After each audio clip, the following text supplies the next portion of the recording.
Buenos días, doctor y compañeros. Este día les voy a presentar el tema de hipofosfatemia de la materia de planta de titulación.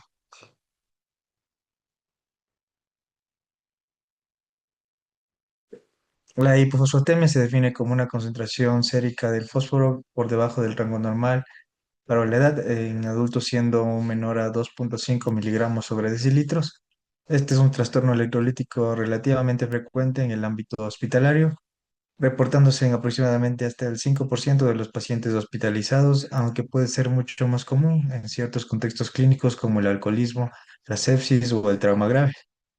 Desde el punto de vista fisiopatológico, la hipofosfatemia puede desarrollarse a través de tres mecanismos principales, las cuales pueden ser la redistribución intracelular del fosfato, la disminución de la absorción intestinal o el aumento de la excreción renal. La hipofosfatemia se clasifica según el nivel de fósforo sérico leve en leve, moderada y severa. Esta pues se considera hipofosfatemia leve cuando los niveles se encuentran entre 2 y 2,5 miligramos sobre decilitro, moderada entre 1 y 2 miligramos sobre decilitro y severa cuando los niveles son menores de 1 miligramo sobre decilitro. Esta clasificación es clínicamente relevante porque las manifestaciones clínicas generalmente aparecen en los casos severos cuando el fósforo sérico cae por debajo de 1 miligramo sobre decilitro.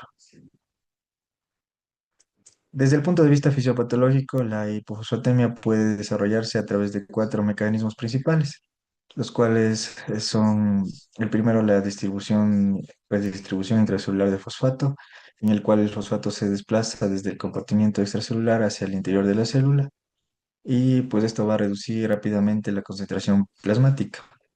El segundo mecanismo es la disminución de la absorción intestinal de fosfato, que puede ocurrir en situaciones como mala absorción o uso de medicamentos que interfieren con la absorción.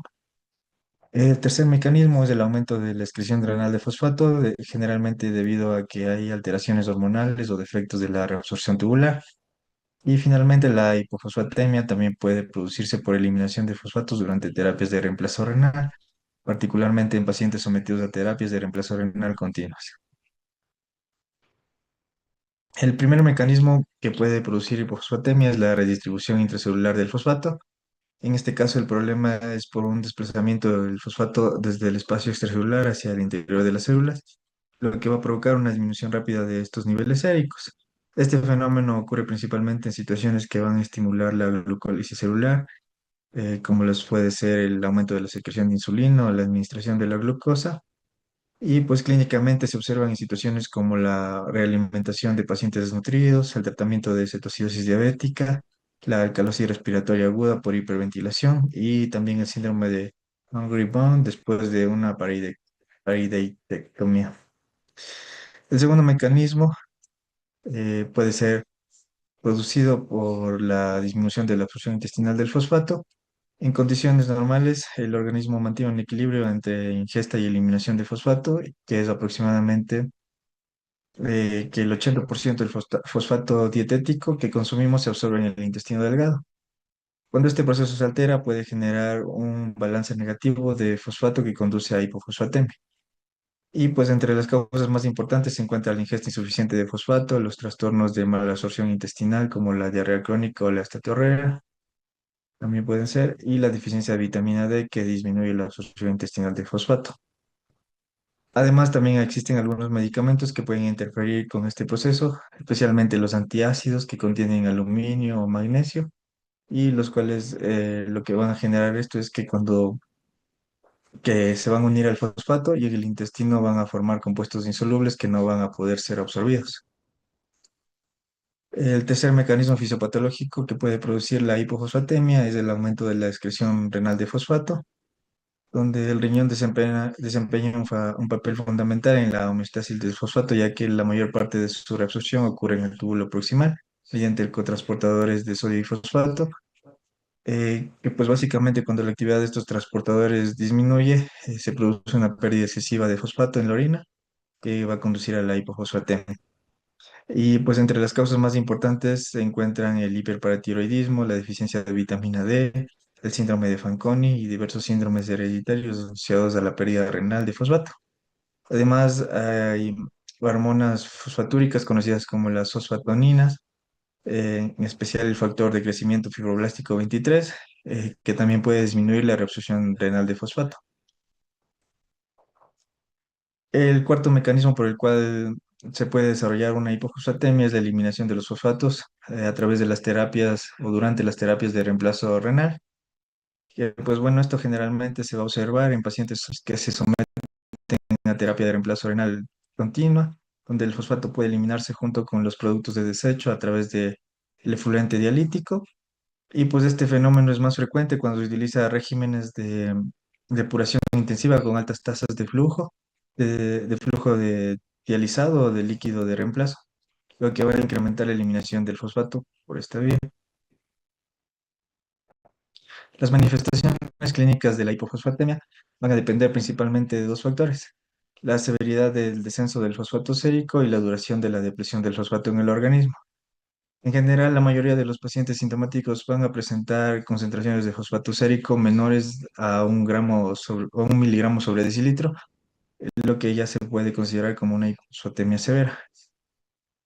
Y pues desde el punto de vista fisiopatológico, los síntomas se producen principalmente porque esta disminución genera una disminución del ATP intracelular, que es la molécula fundamental para los procesos energéticos de la célula. Y pues a través de esto, debido a este déficit, la hipofosfatemia puede afectar prácticamente a todos los sistemas del organismo, como pueden ser el sistema nervioso central, el sistema cardiovascular, el sistema respiratorio, el sistema musculoesquelético y el sistema hematológico. En cuanto al diagnóstico, bueno, no. En cuanto a las manifestaciones clínicas de la hipofosfatemia, podemos encontrar en cuanto al sistema nervioso central, irritabilidad, parestesias, delirium, convulsiones y coma. En casos severos también puede presentarse encefalopatía metabólica. En cuanto al sistema cardiovascular y respiratorio, podemos encontrar disminución de la contractilidad miocárdica, insuficiencia cardíaca, arritmias ventriculares y mayor requerimiento de soporte vasoactivo. También puede haber debilidad diafragmática y dificultad para retirar la ventilación mecánica en el caso de que se esté usando. Eh, en cuanto al sistema musculoesquelético, podemos encontrar debilidad muscular proximal, miopatía, disfagia, hilio paralítico y rhabdomiólisis en casos severos. En cuanto al sistema hematológico, podemos encontrar hemólisis, disminución de la función leucocitaria, trombocitopenia y defectos de la retracción del coágulo que puede favorecer a hemorragias mucosas. En cuanto al sistema óseo y metabolismo mineral, podemos encontrar dolor óseo, deformidades esqueléticas, osteomalacia, raquitismo y en hipofosfatemia prolongadas, con mayor riesgo de fracturas también en el paciente. En cuanto al diagnóstico de la hipofosfatemia, se realiza inicialmente mediante la medición de la concentración sérica de fosfato en sangre, con los niveles que ya les proporcioné. Y una vez identificado el valor bajo, es importante determinar la severidad de hipofosfatemia y analizar el contexto clínico del paciente, ya que una alteración como esta puede presentarse en múltiples situaciones clínicas en las que va a variar igual su manejo. Y pues después de esto, posteriormente, el objetivo principal del diagnóstico es identificar el mecanismo fisiopatológico responsable, eh, el cual puede corresponder a una distribución intracelular del fosfato, también puede ser una disminución de la absorción intestinal o un aumento de la pérdida renal del fosfato, o por la terapia de reemplazo renal, como ya les mencioné. Una vez confirmada la hipofosfatemia mediante la medición del fosfato sérico, el siguiente paso en la evaluación del diagnóstico es determinar el mecanismo por el cual se produjo este déficit. Y pues el punto clave es identificar si existe o no una pérdida renal inapropiada del fosfato. Para esto se puede evaluar la excreción urinaria del fosfato, que puede medirse mediante el fosfato urinario en 24 horas. También puede usarse la fracción de excreción de fosfato, la reabsorción tubular máxima del fosfato. Y pues cuando el fosfato urinario es mayor de 100 miligramos en 24 horas o la fracción de excreción del fosfato es mayor del 5%, sugiere que el riñón está perdiendo fosfato de forma inapropiada. Y las posibles causas dentro de esto puede ser el hiperparatiroidismo, el síndrome de Fanconi, las fosfatoninas que ya les mencioné, trastornos hereditarios y de pérdida renal de fosfato. es en cuanto a una excreción urinaria elevada. Y pues en cambio, cuando estos valores son bajos, la causa suele ser extrarrenal, como la redistribución intracelular del fosfato, la disminución de la absorción intestinal o también puede ser por la ingesta insuficiente. En cuanto al tratamiento de la hipofosfatemia, esta va a depender principalmente de la causa de la causa subyacente. La presencia de manifestaciones clínicas también y la severidad del descenso del fosfato sérico. Y pues en cuanto a los principios generales del tratamiento, primero hay que corregir la causa y reponer el fosfato. En los casos leves o moderados, generalmente es suficiente la suplementación oral de fosfato, pero cuando los niveles de fosfato son menores a 1 miligramo sobre decilitro o cuando ya el paciente presenta síntomas importantes, como los que mencioné, se recomienda también ya la administración intravenosa del fosfato.